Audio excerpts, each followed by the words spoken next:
লাইলি আর মজনু চিনেন তো নাকি? দেখছেন কোনদিন? আমরা শুধু ঘটনাই শুনছি, কাল্পনিক নাকি বাস্তবিক তাও জানি না।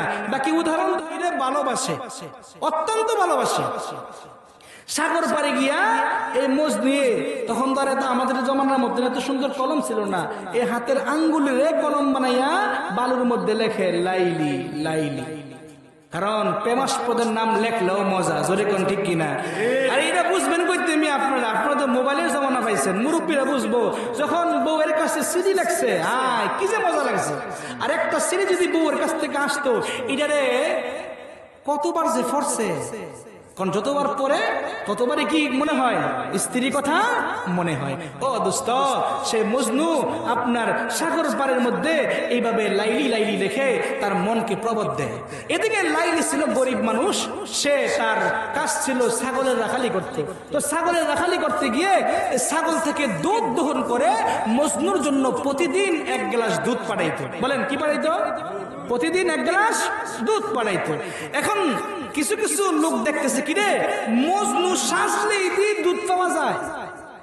কাঁঠাল গাছের নিচে গিয়ে একজন জোট্টা বাবা, কোন বাবা বুঝেন না, জোট্টা বাবা একটা বিশাল বড় এক তসবি গলার মধ্যে দিয়া, হ্যাঁ তসবি জপে লাইলি লাইলি। কি জপতেছে? লাইলি কইলে তো দুধ পাওয়া যায়। আরেকজন জাম গাছের নিচে, আরেকজন বট গাছের নিচে। বট গাছটা মনে হয় এটা মনে হয় শয়তানের গাছ, এটার মধ্যে শয়তানে বড় করে বেশি। আর যত বড় বড় বন্ড জোট্টা বাবা আছে, এদিকে বট গাছটাই ভালো করে চিনি। এই বট গাছের নিচে গিয়ে বইতে, যদি কোন ঠিক কিনা? এই বট গাছের নিচে আমগো এলাকার মধ্যে একটা বট গাছের নাম দিয়ে দিছে শয়তানের গাছ। কি এর গাছ? শয়তানের গাছ। আগে ছিল নুরামার বট গাছ, অনেক শয়তানের গাছ।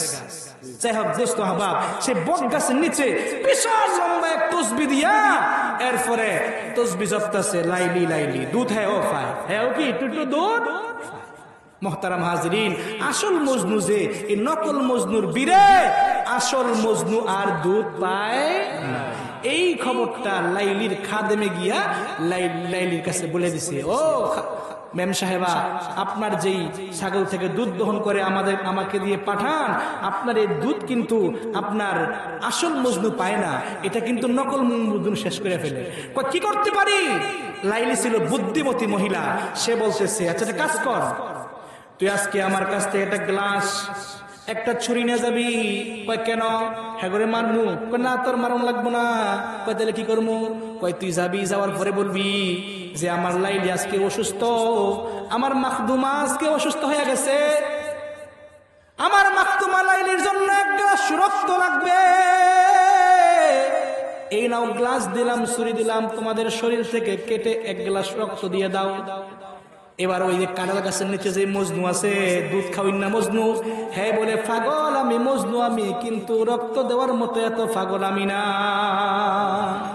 আমি পাগল হইতে পারি, কিন্তু রক্ত দিয়ে আমি পাগল আমি প্রকাশ করবো, হে মজনু আমি না। জাম গাছের নিচে গেছে, হ্যাঁ একই কথা। বট গাছের নিচে গেছে, হ্যাঁ একই কথা। এত পাগল আমি না। শেষ পর্যায়ে লাইলির খাদেম চলে গেছে ওই আসল মজনুর কাছে। আসল মজনুর কাছে গিয়ে বলতেছে, আর তুমি কি মজনু? কয় হ্যাঁ মজনু। কয় তুমি যদি মজনু হও তার প্রমাণ কি? তাই তুমি কি প্রমাণ নিতে চাও? কয় লাইলি অসুস্থ হয়ে গেছে, লাইলি তোমার শরীর থেকে রক্ত চাইছে, এই নাও গ্লাস, এই নাও ছুরি। মজনু এবার ডাকতে বলতেছে, আইরা আমার লাইলি অসুস্থ হয়ে গেছে, অনেকদিন পর্যন্ত লাইলির সাথে কথা হয় না, অনেকদিন পর্যন্ত লাইলির কাছ থেকে দুধও আসে না। আইরে লাইলি অসুস্থ হয়ে গেছে, আমার লাইলি আমার কোন জায়গার রক্ত চাইছে? হাতের রক্ত চাইছে নাকি পায়ের রক্ত চাইছে? আরে আমার লাইলিকে আমার বুকের রক্ত চাইছে, কোন অঙ্গের রক্ত চাইছে? এ খাদেম বল। এবার খাদেম বলতেছে, হুজুর না না, লাইলি আপনার শরীরে রক্ত চাই নাই, আমি এতক্ষণ পর্যন্ত মজনু পরীক্ষা করছি, মজনু পরীক্ষা করে আপনাকে পাইছি, আপনি হচ্ছেন আসল মজনু। কাজেই শুধু দুধ খাওয়াইন না, মিষ্টি খাওয়াইন না, আর লাউ খাওয়াইন না, সুন্নত পালন করলে চলবে না। প্রয়োজনে নবীর জন্য রাজপথে নিজের শরীর থেকে তাজা রক্ত দিতে হবে। জোরে কোন ঠিক কিনা?